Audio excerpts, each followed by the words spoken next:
কিশমিশগুলো দেখুন কত সুন্দর শুকনো হয়ে গেছে। নমস্কার বন্ধুরা, আবারও চলে এসেছি নতুন একটি রেসিপি নিয়ে। এখন বাজারে প্রচুর আঙুর পাওয়া যাচ্ছে, আঙুরের দামও খুব কম, তাই সিজনের আঙুর দিয়ে কিশমিশ তৈরি করব। আর এই সিজনের আঙুর দিয়ে যদি কিশমিশ তৈরি করে রাখা হয়, বিভিন্ন রকম রান্নার কাজেও লাগবে, আবার অমনিও খাওয়া যাবে। চলুন তাহলে পুরো ভিডিওটা দেখুন আমি কিভাবে কিশমিশটা তৈরি করি। চলুন রান্নার কাছে যাই। কিশমিশ তৈরি করার জন্য আপনারা ভালো দেখে আঙুর নেবেন।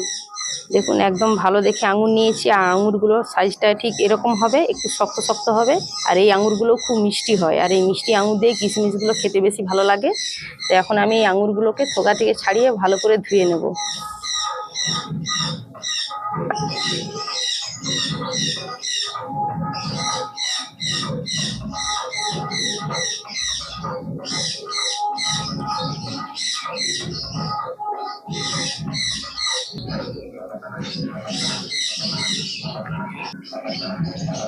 এবার এই আঙুরগুলোকে আমি একটু হালকা গরম জলের মধ্যে কিছুক্ষণ ডুবিয়ে রেখে দেবো। এই আঙুরগুলো দোকানে যে বিক্রি হয়, বিষাক্ত ওষুধ স্প্রে করে রাখা হয় বেশি দিন রাখার জন্য।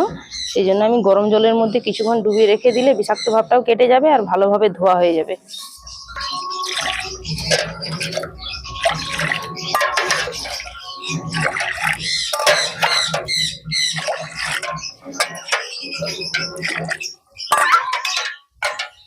হালকা করে একটু গরম জল করব।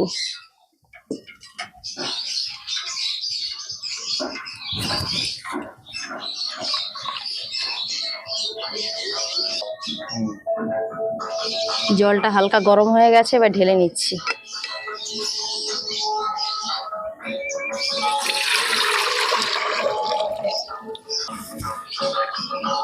এবার আঙুরগুলোকে এই গরম জলের মধ্যে আমি ডুবিয়ে রেখে দেবো।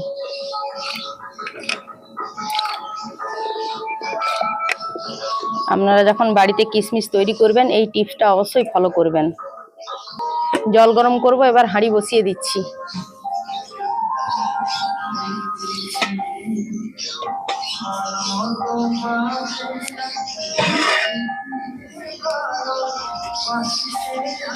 এদিকে আমার আঙুরগুলো আমি 5 মিনিট মতো জলে ডুবিয়ে রেখেছিলাম, ভালো করে ধুয়ে নিচ্ছি।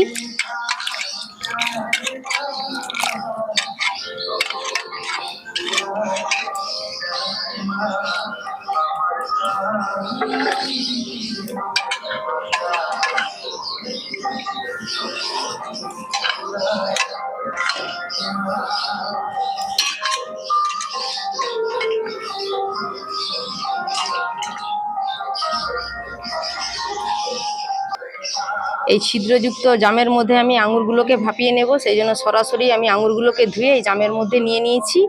আর এদিকে জলের ভেপারটা উঠলে আমি এই জামটাকে হাঁড়ির মধ্যে বসিয়ে দেব। হাঁড়ির মধ্যে জলটা গরম হয়ে ভাপ উঠতে শুরু হয়ে গেছে, এবার আমি এই জামটাকে বসিয়ে দিচ্ছি। এবার একটা ঢাকা দিয়ে দেব, তাড়াতাড়ির মধ্যে আঙুরগুলো সেদ্ধ হয়ে যাবে। 10 মিনিট হয়ে গেছে, এবার দেখে নিচ্ছি আঙুরগুলো সেদ্ধ হয়েছে কিনা।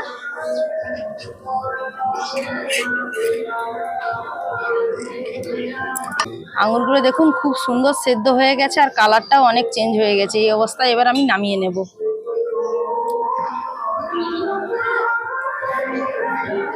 এবার এই আঙুরগুলোকে একটু ঠান্ডা করে নেব।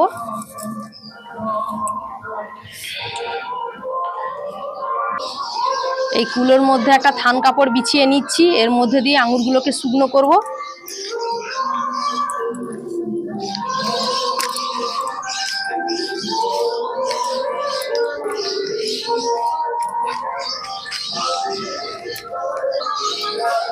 এই কুলোর মধ্যে থান কাপড়টাকে বিছিয়ে নিয়েছি, এর মধ্যে দিয়ে আঙুরগুলোকে আমি ঢেলে দিয়ে শুকনো করে নেব।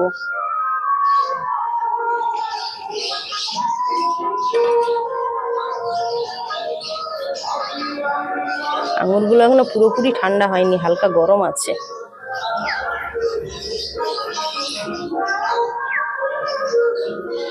এই থান কাপড়ের মধ্যে দিয়েছি, আঙুরের মধ্যে যে এক্সট্রা জলটা আছে এক্সট্রা জলটাও টেনে যাবে, আর তাড়াতাড়ির মধ্যে শুকনো হয়ে যাবে।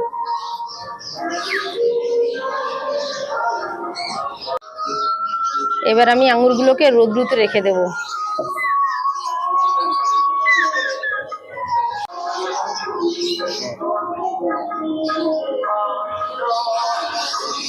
রোদ্রুর মধ্যে রেখে দিচ্ছি। এখন যা রোদের তাপ, দুদিনের মধ্যে আঙুরগুলো ভালোভাবে শুকনো হয়ে যাবে।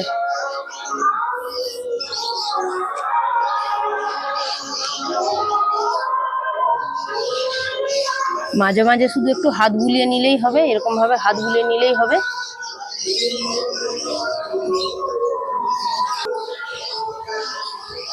কিশমিশ গুলো দেখুন, একদিন রোদ্রুতে রেখেছিলাম, অর্ধেকটা শুকনো হয়ে গেছে, আর একদিন রোদ্রুতে রেখে দিলে পুরোপুরি শুকনো হয়ে যাবে।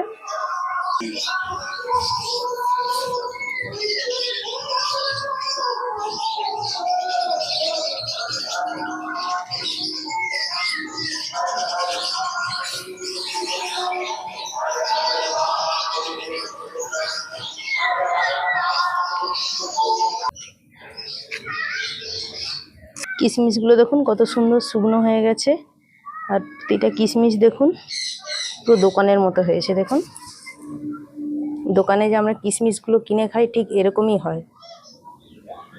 এই কিশমিশগুলো আমি কৌটোর মধ্যে ভরে ফ্রিজে রেখে দেবো, সারা বছর খাওয়া হবে। এই একটা কৌটো নিয়ে এসেছি, কৌটোর মধ্যে ভরে রেখে দেবো।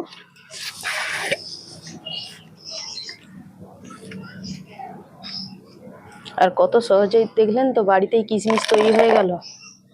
আমি আগের বছরও কিশমিশ বানিয়ে রেখেছিলাম, এই কিছুদিন আগেই শেষ হয়ে গেছে। আর এই কিশমিশটা আমার আবার 1 বছর হয়ে যাবে। মাঝে মাঝে ভিজিয়ে খাওয়া হবে, বিভিন্ন রকম রান্নাতেও দিতে পারবো। আপনারাও এইভাবে কম দামের আঙুর কিনে বাড়িতেই কিশমিশ বানিয়ে রেখে দিবেন।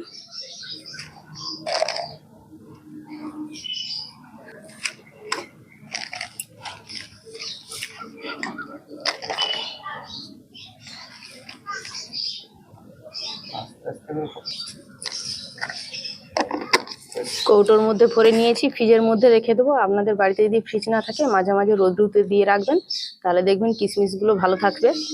তো বন্ধুরা, ভিডিওটা আজকে আমি এখানে শেষ করছি। দেখা হবে পরের ভিডিওতে। ভিডিওটা ভালো লাগলে একটা লাইক করবেন, শেয়ার করবেন, আর কমেন্ট করে জানাবেন। আর প্লিজ আমার চ্যানেলকে সাবস্ক্রাইব করে আমার পাশে থাকবেন। আর যারা ফেসবুক পেজ থেকে দেখবেন, অবশ্যই ফলো করে রাখবেন। সবাই ভালো থাকবেন, সুস্থ থাকবেন।